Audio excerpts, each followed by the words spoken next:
Welcome back, brave adventurers, to Down in the Dungeon, Tales of Wizards and Wyrms. When we last left our valiant heroes aboard the Emerald Tiderunner, they stood at the precipice of a battle most dire. Captain Jelani, the cunning Crothar, the stealthy Gnarly, and the arcane-wielding Valeria had delved into the bowels of their ship, hunting an invisible menace that had claimed the lives of their crewmates. Through Jelani's clever use of fairy fire, they unveiled not one, but two horrifying sea hags, their grotesque forms now visible in the shimmering magical light. As we rejoin our intrepid band, they face these nightmarish creatures, claws outstretched and hungry for flesh. The very air crackles with tension, the fate of the Emerald Tiderunner and all souls aboard hanging in the balance. Gnarly, moving with feline grace, darts behind a towering stack of salt-crusted crates. In the blink of an eye, she melds with the shadows, her form becoming little more than a whisper in the gloom. Let's see how these hags fare against the sting of the unseen viper. Gnarly becomes one with the shadows, her presence completely masked from mortal and magical senses alike.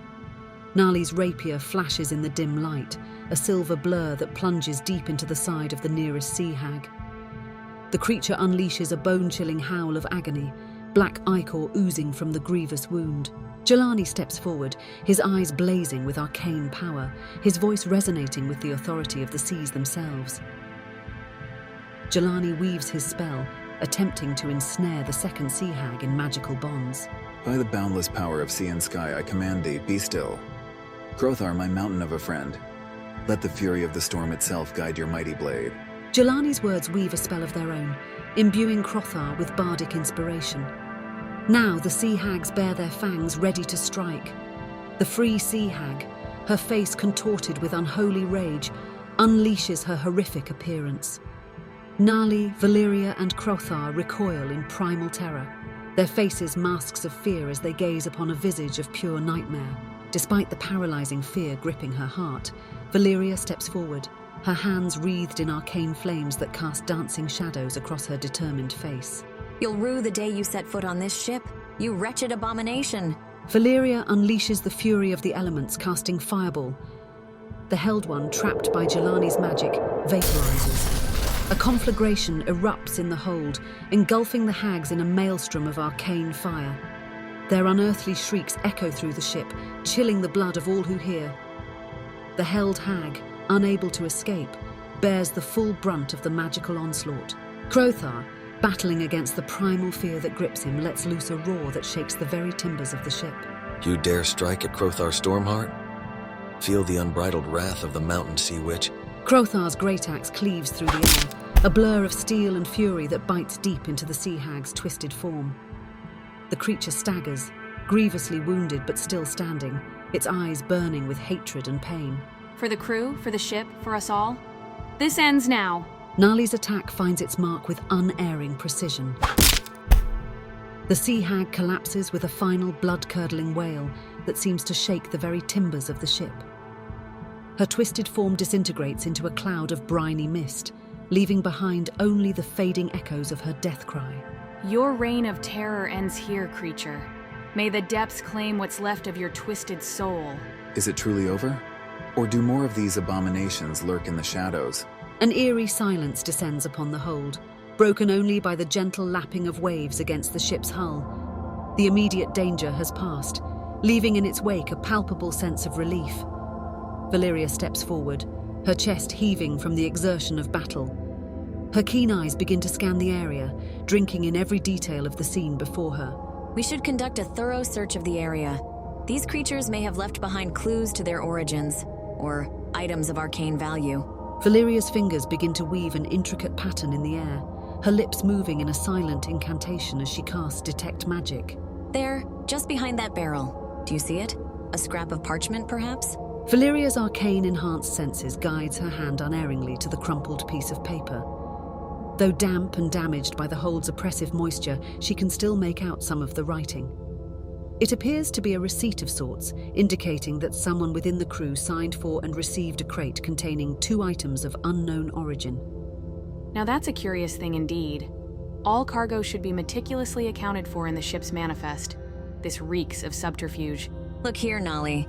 It says the crate was received in the dead of night, mere days before we set sail, from the very same harbor where those accursed skeletons ambushed us. Surely you don't think... The necromancer. This must have been their contingency plan. Smuggle these vile sea hags aboard. A hidden dagger aimed at our hearts should their skeletal minions fail. There has to be more. Some clue we've overlooked. Some thread we can pull to unravel this web of deceit. The terrible truth becomes clear. The sea hags must have had an accomplice, a traitor within the very crew of the Emerald Tiderunner. However, the paper is too water damaged to provide any names or concrete evidence of the culprit's identity. We'll get to the bottom of this, little horn. Mark my words. Come, my friends, we've done all we can here. Let's return to the light and leave these shadows behind for now. The party makes their way out of the hold, their steps a little lighter but their minds heavy with unanswered questions. The Emerald Tiderunner sails on through the night, its crew blissfully unaware of the heroes who fought tooth and nail to keep them safe from the horrors that lurked in the darkness of the hold. The heavy oaken door closes with a foreboding thud, sealing them in a cocoon of secrecy. The air in the captain's quarters feels thick with tension, the creaking of the ship's timbers a constant reminder of their precarious situation. We found evidence of foul play. The sea hags weren't stowaways. They were smuggled aboard. A crate containing 2 items of unknown origin was brought on in secret, conveniently left off the ship's manifest. The delivery was made in the dead of night, mere days before we set sail, from the very same harbor where the necromancer's skeletal horde ambushed us.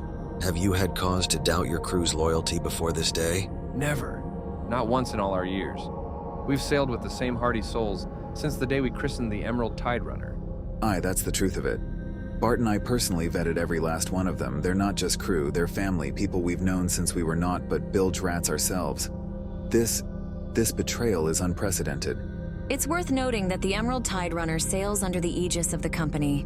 That alone would give most would-be saboteurs pause.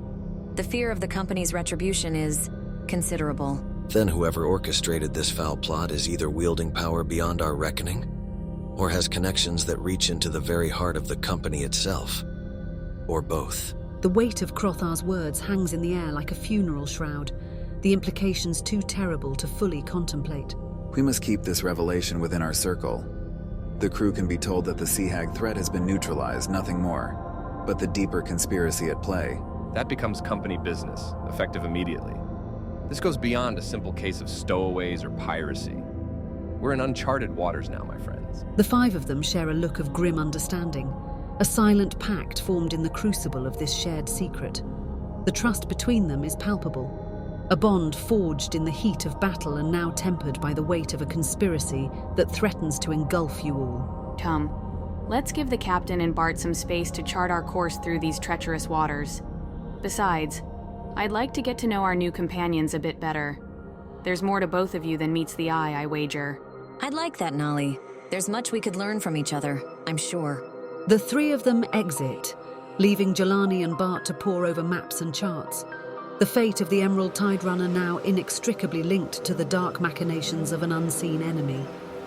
Crothar, Valeria, and Nali stand at the ship's railing, the vast, unforgiving expanse of the ocean stretching out before them like an endless azure tapestry. The salty wind whips through their hair, carrying with it the tang of brine and the promise of untold dangers. As they gaze out at the horizon, each lost in their own thoughts, the weight of their newfound responsibility settles upon their shoulders like a mantle. So, you 2 aren't exactly old salts, are you? The way you eye the rigging, I'd wager you're more comfortable with solid ground underfoot. You've got the measure of us. The sea's naught but a road for folk like us, albeit a temperamental one. We've sailed before, but our hearts, they belong to the land, to the mysteries that lie hidden beneath ancient stone and forgotten forests. I can understand that well enough. Truth be told, I prefer the bustle of the city myself.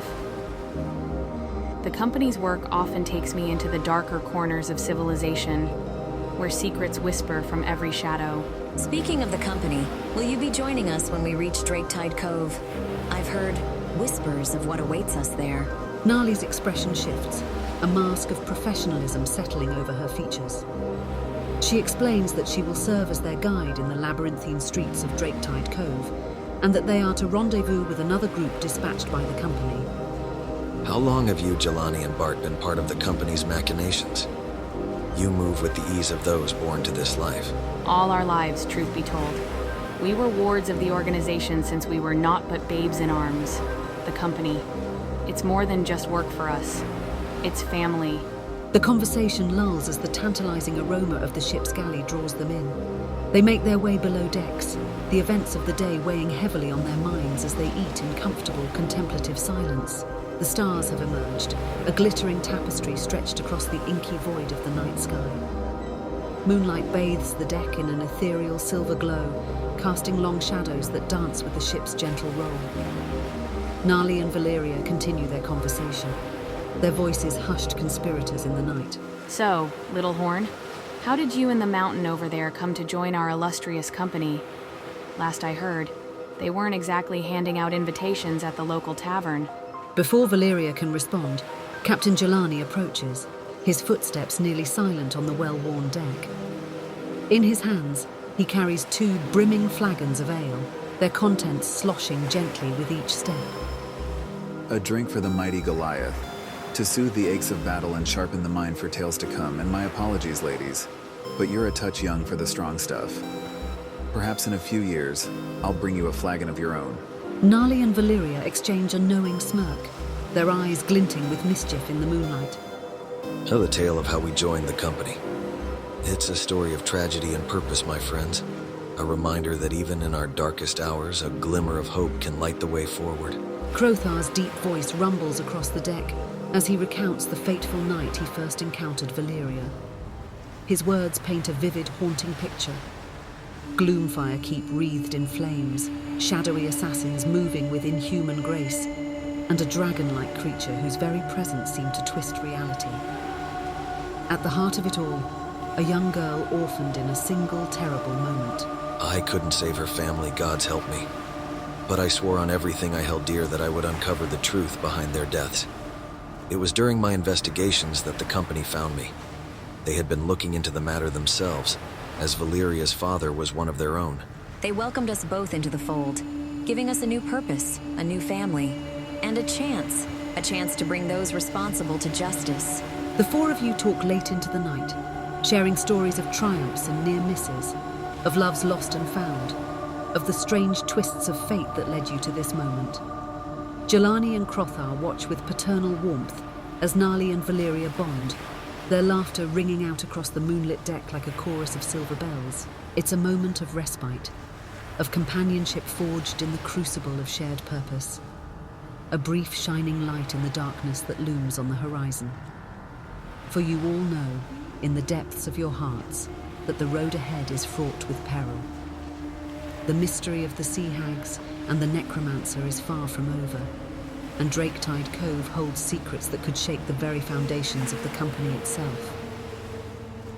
But for now, under the vast canopy of stars, with the salt-tinged wind in your hair and the laughter of newfound friends in your ears, you allow yourselves this precious moment of peace. Tomorrow will bring its own trials, but tonight belongs to camaraderie and hope. Brave adventurers, your journey through the realms of Ethoria has only just begun. The echoes of battle may fade, but the call to adventure rings eternal. Will you answer that call? Will you delve deeper into the mysteries that await, unravel the secrets of the Draketide Coast, and face the darkness that threatens to consume all? The choice is yours, hero. Don't miss a single moment of this epic saga. Like this video to fuel the fires of adventure, and subscribe to our channel to ensure your place among the legends of Ethoria. Hit that notification bell, and you'll be the first to know when new episodes drop. Until next time, may your critical hits be many and your fumbles few.